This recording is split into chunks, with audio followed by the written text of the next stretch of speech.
Welcome everyone, the Panda Photographer is here, and I do appreciate you guys tuning in today.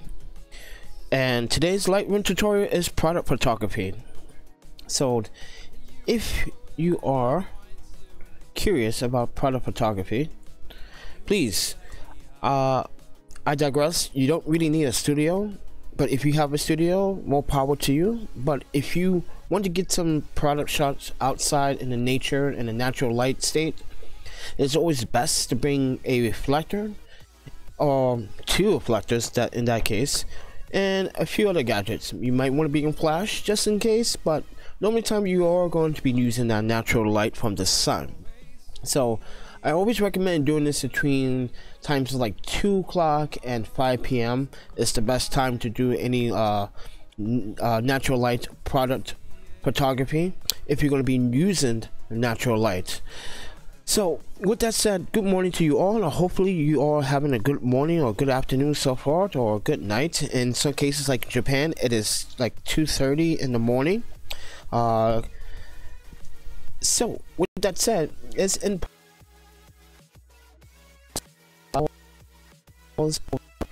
and once again, I'm the Panda Photographer, known as KK Alexander Denichi Bailey, and I run a website.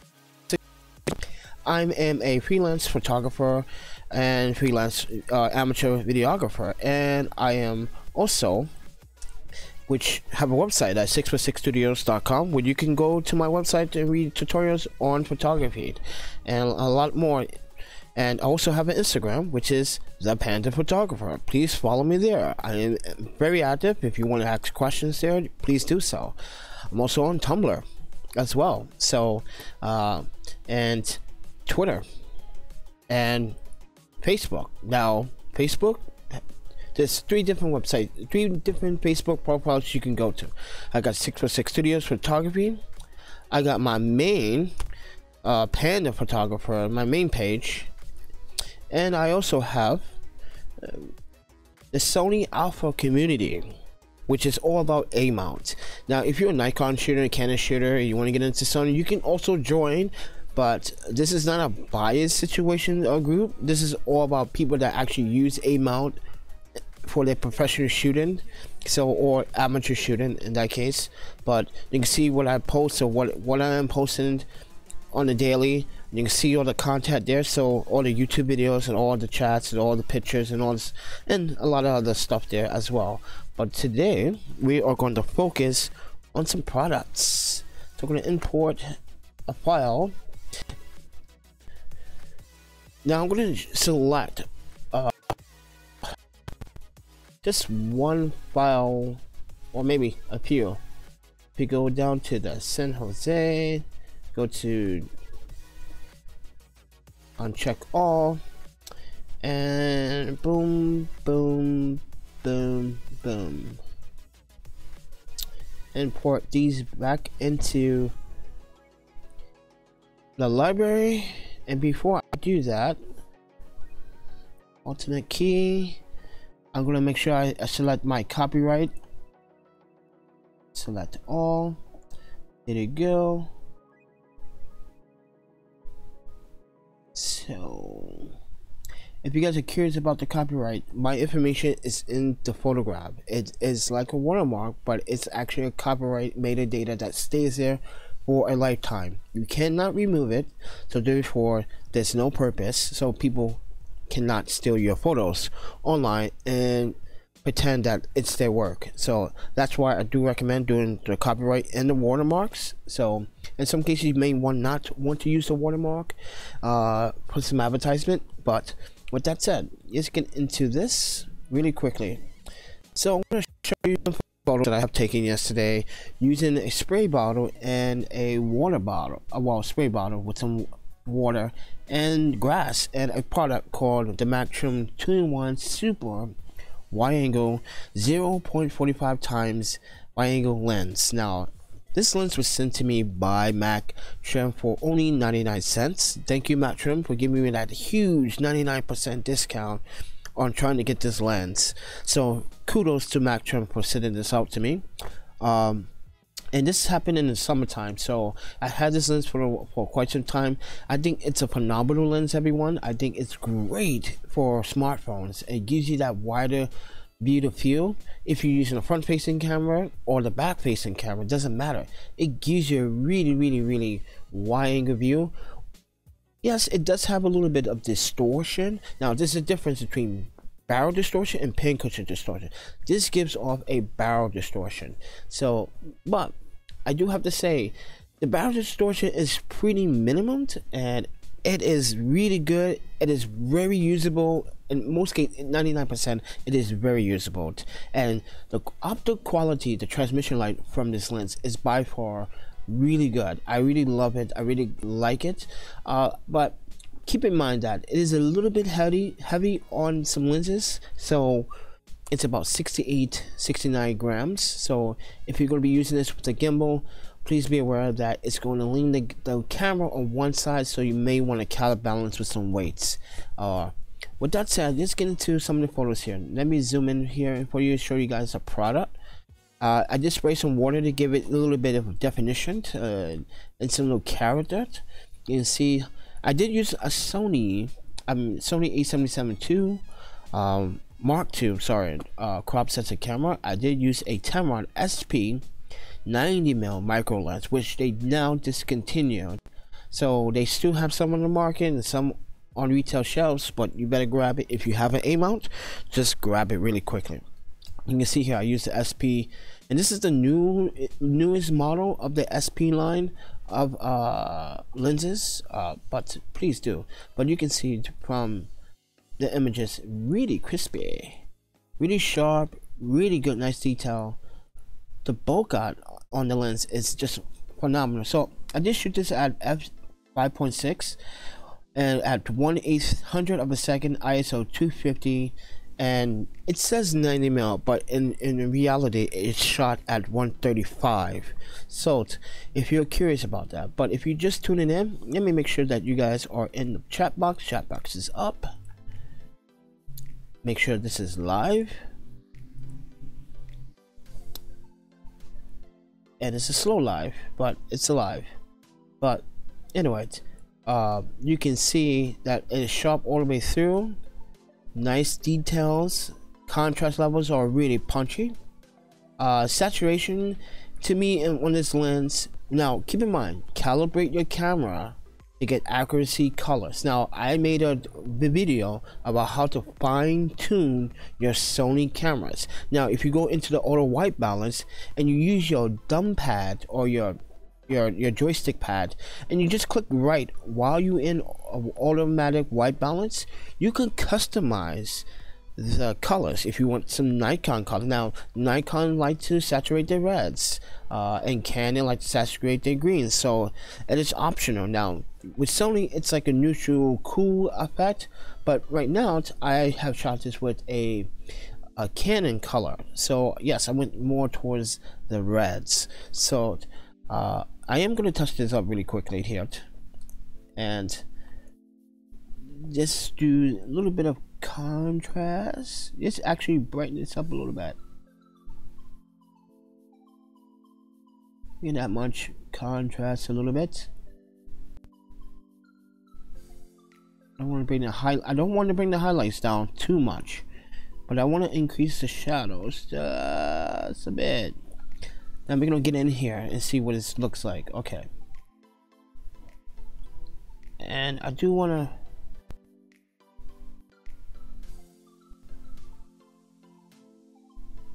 fix those whites a little bit.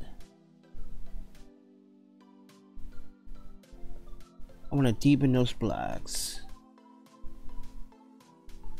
All right, I'm gonna clean this up too. So, and kind of looks like there's some purple fringing going on here, even at f5.6, but maybe that's just me. I don't know, guys. You tell me what you think. I think I see a little bit, but it's really hard to tell. So, and I'm gonna boost the clarity and then boost that vibrance. Boom, I'm gonna boost that up. What do you guys think? Simple, easy, really good. And I'm gonna just tap the saturation, just tap it, just a bit, you know. You can see the detail. Now here's what I like doing sometimes. Medium contrast, strong contrast. Let's go in here. Alright, and then I'm gonna go in here and try to fix it really quickly.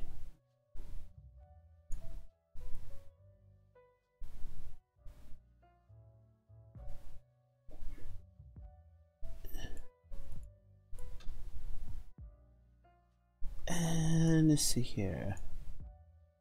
Yeah, I like this one better.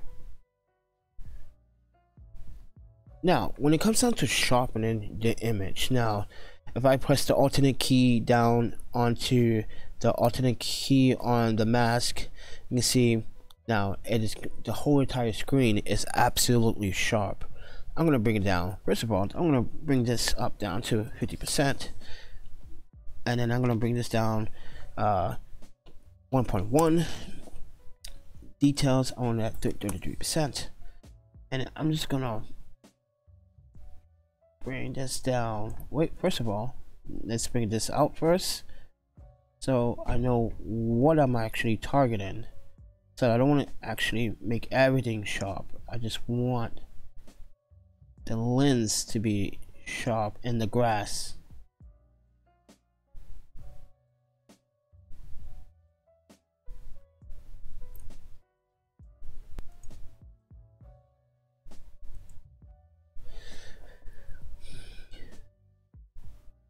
Okay, now I'm gonna go in here.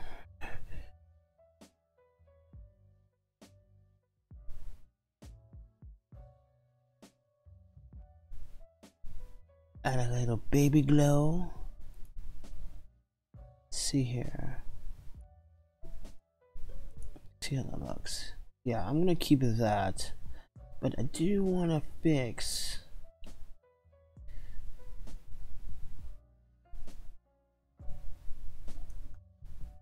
the greens just a bit.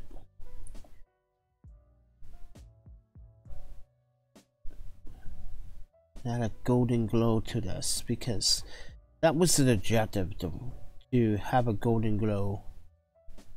All right.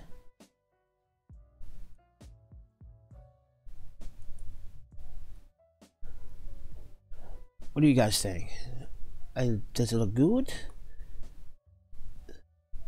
Now I can soften this image if I wanted to, like this, and sharpen this area only, which I will sharpen this area, which I'll show you how you can do that. So I'm going to take a brush, I'm going to go down in here, and I'm going to use sharpen face, and I'm going to leave a mark there, and I'm going to take a big ass brush, and I'm going to brush right in this area with this focus.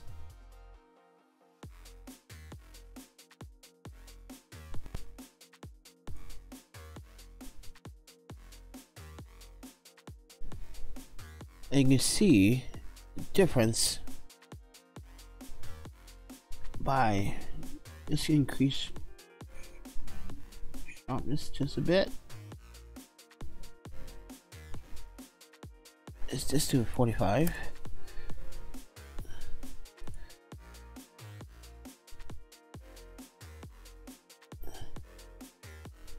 What do you guys think? Nice, soft. But with that said, I'm going to choose to do the opposite.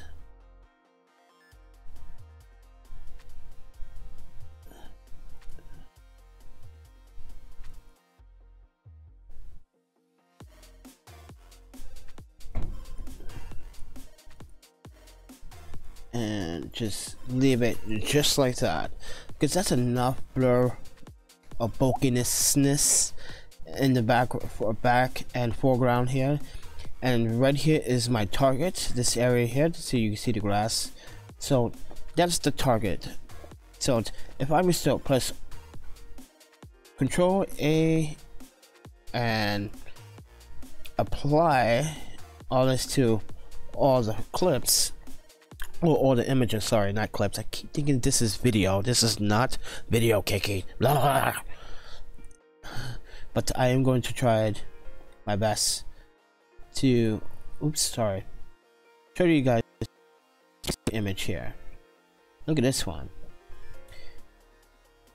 Are you gonna, yeah, see how sharp, clean, sharp and clean.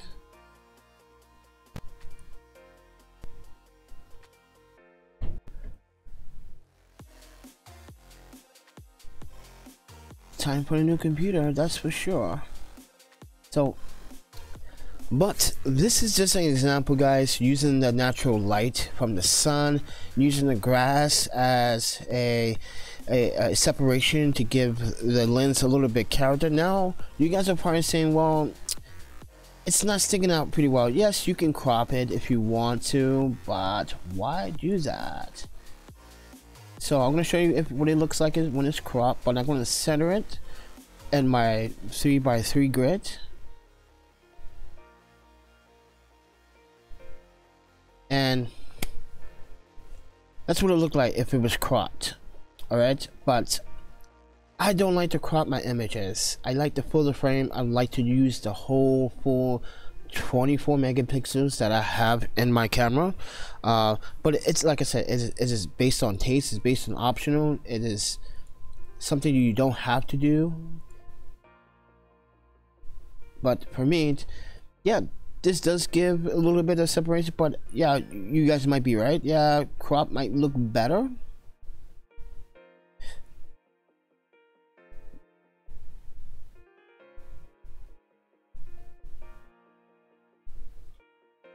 Right there. So make sure that you center your talent or your subject when you're doing product photography. Make sure it's always in the center. It's giving some definition, and make sure it's always a 3x3 grid. And yeah, and these are all the results from, and it looks good.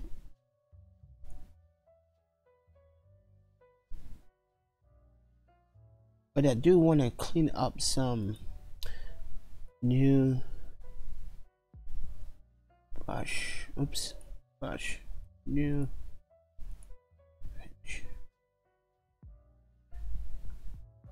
Zoom in here.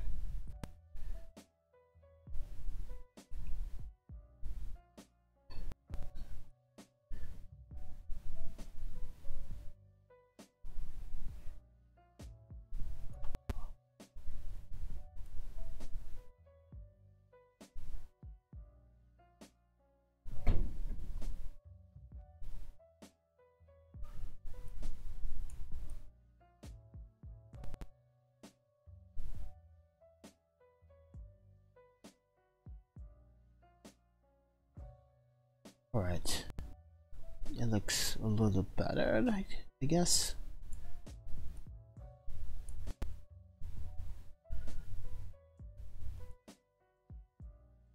Alright, there you go, guys. So this has been a really quick Lightroom tutorial on product photography. And as I said before in the beginning of this video, you don't necessarily need to use a studio to get the product photography that you need.